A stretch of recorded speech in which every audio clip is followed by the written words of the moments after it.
Thanks, everyone, for joining us today. The ARC November video update is upon us. We've made it to November. We did it. The whole world didn't blow up after the election, thank God. Yeah. Anyway, again, my name is Andrew. This is Matt, and we're here to talk to you a little bit today, again, about ARC Transportation, the happenings here, and then maybe more a little bit about the industry as a whole as we enter the holiday season. Yeah, speaking of holiday season, we're in full holiday mode right now, right? Yeah, absolutely. You got the stores packed full of stuff everywhere you go, trees everywhere, lights. It snowed here in Cleveland last week. Take the snow. That's one way to get you in the spirit. For sure. But I think it brings up a really important question, Andrew, that me and my wife argue about a little bit here is, of course, when is the right time to start listening to Christmas music? Some people say after Thanksgiving, some people say before. I say any time of the year, personally. I don't know. I think I don't think, like, personally, who cares, right? Personally, I don't care how anybody does. Inside department stores, I'm like, it's a little early before Thanksgiving. I think like Black Friday on, fair game to play in the stores. Radio, I don't care. You can play. I can choose if I want to listen to it at all. Yeah. But we debate this all the time as well, because my wife is more like you. She's like, anytime's a good time to listen to Christmas music. I would say after, in my opinion, Black Friday, even Thanksgiving Day after dinner. Yeah, you can start with Thanksgiving music. Then it goes. Or start with Christmas music. Yeah. Now, I will say, anecdotally, we just got back from a trip. We were at our Arizona office for a little while. I brought the whole family out there with me. We came back, and the day after we came back, we hear our kids, last weekend, we hear our kids like rummaging around in the attic. We're like, we have no idea what they're doing up there. They end up coming down and setting up, like, we've got like the staircase. We do like that staircase, whatever stuff. They end up setting up like the whole front little foyer staircase stuff. And we're like, we're a week and a half away from Thanksgiving, guys. You can't just like launch into Christmas. But that's so awesome. In our house, Christmas starts whenever the kids go to the attic. Whenever, either the kids go to the attic or whenever it snows, they kind of feel like, hey, it's good to go. It's time to start Christmas season. Yeah, so awesome. I would say whenever you want, but I always say department stores. No. Wait till Thanksgiving's done. That's all you're getting for the next couple weeks. Exactly. So. Then it's 4 or 5 weeks of nothing but deck the halls. Yeah. So anyway, that's my opinion. Awesome. Agree to disagree. Yeah. Awesome. So speaking of holidays, let's talk about the shipping world, right? Sure, yeah. How does this impact the shipping world? And we know that it's busy, but what are we looking at here? Yeah. Well, I think it's interesting to reflect even like 10, 20 years ago, which isn't, I guess we're dating ourselves if we're talking not that long ago. But even when you look back, a couple decades, there was never this there was no online shop or very little online shopping. It was never to the magnitude we see today in terms of online shopping.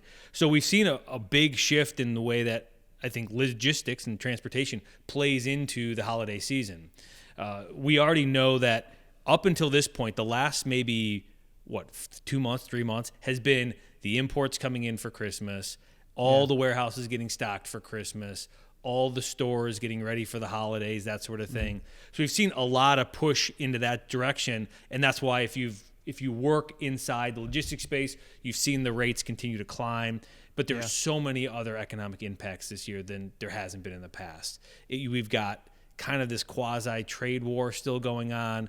We've got a COVID impact that everything shut down up until what was it, August, I think it was, that people started kind of opening back up and trying to ship. So you have all this, you have just a wide range of influences that have impacted the pricing side of being in logistics during holiday seasons. So even if you're not in the holiday shipping space, even if you're a manufacturer and you make goods for other manufacturers, you're being significantly impacted just due to the volume that is now pushed out during the holiday season for retail. Ultimately, when you look at retail freight and how that has an impact on it. So if you are a shipper, you're just trying to move your normal loads that you always do. What tips do you have for a shipper to basically successfully navigate this season? Yeah. There's a few things that if I was a shipper, if you're thinking of if during this period of time you have a surge in your shipping, it's something you have to talk to your carriers about. A lot of let's look at parcel first. Your parcel carriers, they're going to limit most of their commercial accounts. In terms of what's normal for them. So if you normally ship 100 packages a day and you all of a sudden want to ship 150, they'll most likely tell you, we're not going to take the extra 50 simply because they're at absolute max capacity. Our office, our building is across the street from UPS, their main distribution in Cleveland. So I was pulling in this morning, and their trucks, like they all get stopped up at that light. Right. Yeah. Their truck like lined up for and then they do how many turns a day to try to just get rid of these packages they have. And we're in Thanksgiving. Like we haven't hit Thanksgiving, the week of Thanksgiving, and it's just this constant ramp up. So when you looking at Parcel First, you have to understand that no matter what you do, you're most likely not going to get any more volume than historically has been allotted to you. I've even read articles that they're going out and telling people, hey, we're only going to give you X number of spots. So even if you did ship 100, we're only going to give you maybe 75% of that, simply because we know our system's going to fall under its own weight. It's interesting this year, too, because of COVID. I've noticed like the Black Friday sales now have started 2 weeks ago, right? Mm-hmm. Everyone said, we can't have a Black Friday. No one's going to, because of the restrictions. Yeah. So that makes a lot of sense, because now they said, hey, Black Friday deals start now, and it's already been 2 weeks at least since that. So I'm sure the uptick has happened. And sure. I mean, would we have Cyber Monday normally we'd have Black Friday, and then the following Monday was Cyber Monday. Well, I just saw, I think Target was advertising. They started today or something like that, or yesterday they stared their Black Friday deals. Grows. Yeah. And so their goal obviously is get as many houses as possible. So they don't care how they do it, whether it's by mail order or whatever. But the impact it has had on the parcel shipping first is insane. I mean, my wife, we have a lot of kids, so my wife shops a ton online. I'm sure your wife shops online. Right. Yep. Like I do a lot of my online shopping just in general online as a normal thing. So imagine how many other people do that domestically, and then all the trailings of the impact. So you look at the LTLs that supply distribution centers, you look at truckloads that supply distribution centers to then do the last mile delivery. It's mind-boggling. So a great story, or actually I got two really good stories regarding the impact that LTL has had, or the impact that this retail shipping and even COVID has had in regards to how LTL rates continue to climb, because capacity obviously is climbing, right? But the rates are climbing, everything's going on. And from a shipper, it's very easy to say, oh, I'm just getting gouged by these LTL carriers. They're trying to take advantage of me. And while a portion of that might be true, we have historic fuel, like our fuel is as low as it's been. Yeah, it's really low. All of the stuff is dropping, but the rates continue to climb. But COVID has impacted LTL significantly. The rules that have to follow on a state-by-state basis. So you think of an LTL company, they've got facilities. They might have 150 facilities or whatever, 40 facilities in the U.S., depending on the size of them.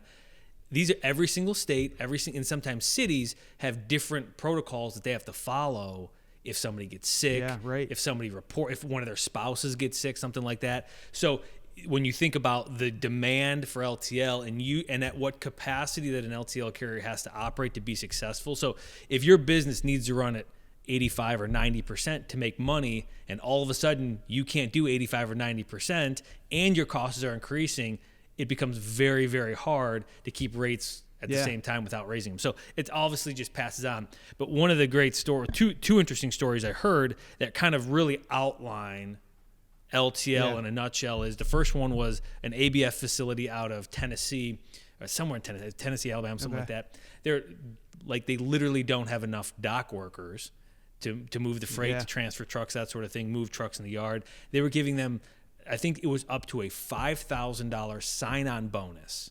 Wow. Given, not like, hey, this is going to go against future earnings. It was given to them, a $5,000 sign-on bonus. Just come work at ABF. Here's $5,000, because it's so hard to find people to work the docks there. The second story was Ward has their facility in Columbus, Ohio. They just shut down. Today is Friday. They shut down yesterday.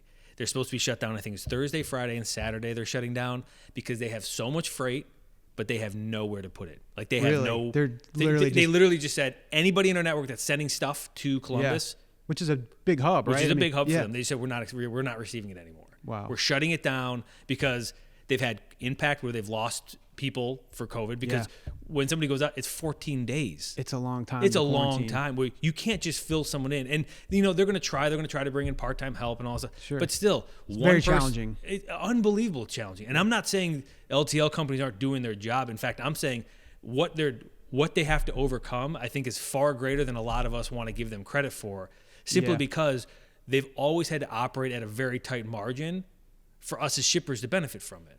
So we're seeing this all over the map when it comes to somebody being in, like, the impact of COVID, in the fear of COVID entering a manufacturer space, a warehouse operation, because it's just going to tear through it. And if everybody has to take 14 days off, how do you plan for that? I mean, and these aren't jobs that you can do remotely, right? No, that's say, a great go home point. and work. That's a great point. Someone has to get on the forklift. They got to turn the key. They got to lift up and move freight, load trucks, right? Exactly. So for anybody who gets to work at home, like, I could see that saying, like, okay, the salary comes, everything gets adjusted, but these guys literally, like, there's no way to do that, like, to your point, remotely. And how's that going to impact shippers, obviously in the next month? Because this is a strange month, like from Thanksgiving to Christmas. Yeah, this is it. This is the Super Bowl for a lot of people.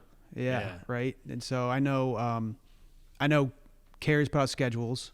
Mm-hmm. So if you're a shipper, get on there and check your carrier schedule. Make sure you know exactly what days are shipping, what days they're going to be off. Because if you have an important shipment and you put it on your normal schedule and you didn't check that, then there's a good chance that things are going to get stuck. That's a great point. You have Thursday. Everybody's going to take off on Thursday. Yeah. And then some people are now going to take Thursday, Friday, and they might not actually take off. They're just trying to catch up, but you lose a shipping day as a shipper. So my gut is telling me that they're going to be more lenient on the holidays and maybe extend some holidays if they can, just to try to catch up. So they're not going to shut down operations maybe, but they're going to try to bide some time in between. So as a shipper, just make sure you have those that communication with your rep or whoever you deal with. Yeah. Because to your point, if you've got something that needs to hit certain timings, you do not want to be put in a position where you don't know that ahead of time. Yeah. If you know that ahead of time, you can plan for it and you can change it, whatever. Yeah. But just like everybody knows, it's the stuff you don't know ahead of time. Of course. And we're in Northeast Ohio and half the country, but gets bad weather too. So we're entering that season where obviously one giant storm can come, shut down a facility, put trucks off the road. So there's a lot of things to be proactive about, I feel like, in this season, if you're a shipper, to make sure that you're getting your freight moved where it needs to go. So let's look at some actual truckload trends for 2020. Now, it's actually the 9th week of rates or loads posted going down. So like you mentioned, we just got out of that.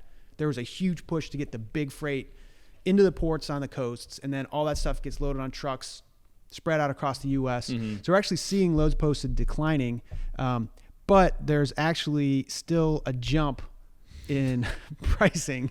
And they say a lot of this is still local constraints is what's causing those pricing, and some of the same issues that the industry in general has been battling with keeping drivers and finding workers, similar to what you said about the dock workers. It translates directly to the drivers as well. But a couple interesting notes here from year over year. So last October to this October, there's actually been a growth of 122% of loads posted in October.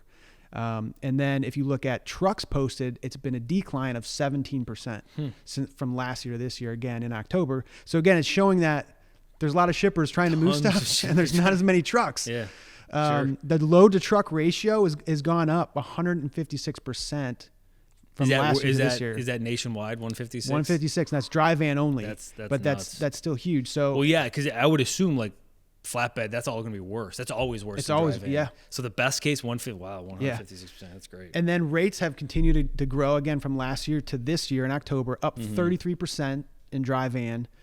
But fuel is down 21.7%, which is often a driver of rates. And right now, when you go to the pumps, it's under $2 a gallon for cars to fill up. So it's that interesting mix. You'd think that would point to rates going down, but not yet.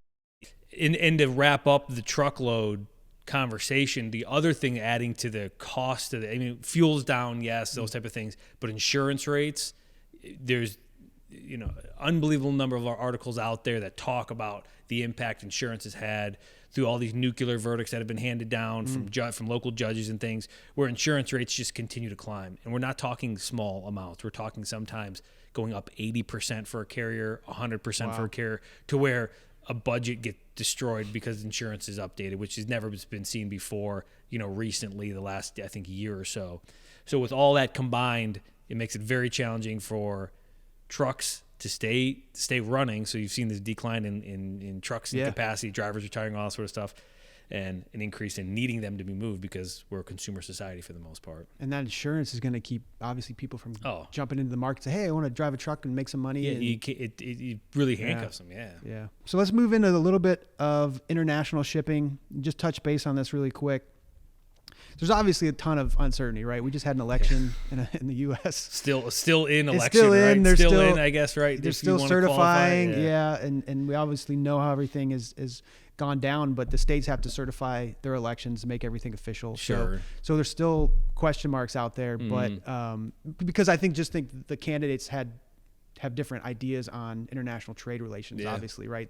Trump came in, put tariffs on China, and the U.S. has figured that out and had to deal with those. But obviously that could change. Biden's administration could come in and change all that around. Yeah. But I think that there's kind of just, we have to kind of wait and see until some of this stuff happens. I mean, I couldn't agree with you more in terms of having very little insight on what the future impact of trade is going to be for us. I think I would hope any president would want us to be a country that's built, has good integrity in terms of our trade laws and tries to balance our imports and exports as much as we can, simply because it creates a better economy for us. And in general, like we have to remember that as a U.S., we have to be able to help others that aren't able to help themselves, not militarily, but just giving food and that sort of stuff to countries that need help. So a strong economy for us is good for a lot of countries out there, just to be helpful. If you depend on your product to come in internationally on ocean containers, you have 6 months of pain ahead of you, and you better make sure that the people you're working with care that you have 6 months of pain working ahead of you. Because we're hearing more and more stories about forwarders, doing the proverbial shoulder shrug and saying it is what it is. And while there might not be some magic pill out there might not be magic volume available or capacity available for you to consume, there is something to be said about the attitude in which you approach your customers with, or which you approach your partners with. Yeah. So I would say now is as good a time as any to make sure that the people that in good times are going to be your people in bad times, because we're not heading into a negative time. It's just a time where communication is going to be key. Fighting for that space is going to be important, and the understanding of how rates affect capacity availability is significant. So as a shipper, you have fixed rates normally. You're depending on your product to come in at. You just got to make sure you start looking at your budgets, especially going into 2021. If you've got a chance to change those with your customers, I would definitely look at that. Get really cozy with your forwarder who's doing the work for you, because the costs are going to change. Even if you have direct contract rates with an ocean line, a lot of times in these scenarios, they will not honor those rates. They won't honor them. Right. They'll just say, hey, it's unforeseen circumstances, extenuating circumstances, whatever it might be. Yeah. We're not going to honor those rates. The spot market jumps up so high and you lock them in low. Yeah. They'll just say we don't have capacity. Yeah. We're going to push you out. We're going to do whatever. Yeah. All those contracts are written in a way that allows the ocean line to take advantage of what the market's going off of. So during the normal time, you guys experience great partnerships. That's great. Yeah. This is the time you're going to see what your partners are made of, I think. Yeah. So it's not all bad. It's not like it's doom and gloom. It's just you got to know who you're dealing with, because a lot of people are shrugging their shoulders and saying, sorry, can't do anything for you, as opposed to working with their customers, trying to help them find unique or different solutions out there. All right, we're going to segue, Andrew, into a little ARC news. Quick ARC update. And let's talk about one of our scorecard highlights that we talked about last time. But what's going on with ARC's shipment count? So it's good report, obviously. We talked about how, I think we touched on last time, we talked about a little bit of the dip we took because trade shows closed up. Yeah. But this quarter, we've really revolutionized how we do business. We've changed a lot of how we do business. And our shipment count is actually up by 38% this past quarter. So huge jump, 38%. We're excited. We're pumped. We feel that the growth trajectory is only gonna continue. So we're excited about it. Big kudos to the whole team, to our customers that have joined on to our mission, to giving us the opportunity to prove to them that we know this marketplace that we wanted to get into, and we were able to execute for them. So a 38% jump in shipment count year over year in the third quarter. So Super pumped about that. Additionally, the international side, we've seen a major uptick internationally because of what I just kind of touched on. Yeah. As a company, we have this philosophy of our platinum product. We want our product to always be the best thing out there for our customers, even if it's, commoditized freight. We try to always fight for our customer, as you know, any given day, any given time. So during this time of uncertainty with international, we've seen a significant amount of customers at least start discovering what the ARC platinum product is, and it's exciting because we've seen a major uptick on our international side. Yeah. We're investing heavily into both sides of our business with technology for good visibility platforms for our customers to really strengthen what we feel is a class leading product for the industry. Yeah. So both counts in terms of domestic and international, they're up, and they're extremely strong for what we hope to see. Obviously the end of 2020 and heading into 2021, outside of what was a pretty miserable spring and summer. Yeah, I know. And I know that we are still watching the trade show world closely because, again, there's some rumblings about shows in the spring. Yeah. But we're not totally sure about that. And it's hard because they're our friends, man. Like a lot of these people are our friends and family, and we want them to be successful. We want them to get engaged in trade shows again. So obviously we've seen a lot of news this week with the COVID vaccine. So that could obviously change the way people travel, and, the confidence level might rise. So hopefully all that stuff is good, and, the events world can at least come back to some sort of normality. It might never be exactly the same for a little while, but I think that would be a big boost for the industry. So we're hoping that happens for them. Yeah. From a lot of the large exhibitors, I think that we know that their biggest thing is making sure there's a vaccine so that when their people go to shows, they're safe, that, you don't have these major issues where they bring it home to their families and people get injured that way. Yeah. So we'll end up seeing what happens, I guess, with it, but we remain hopeful. We remain ready. Right. Ready. We're ready. We're ready. We're ready to get back into trade shows because we have a trade show department built specifically for it and ready to go. So we're looking forward to it. Cool. So let's talk about our value highlight for the month.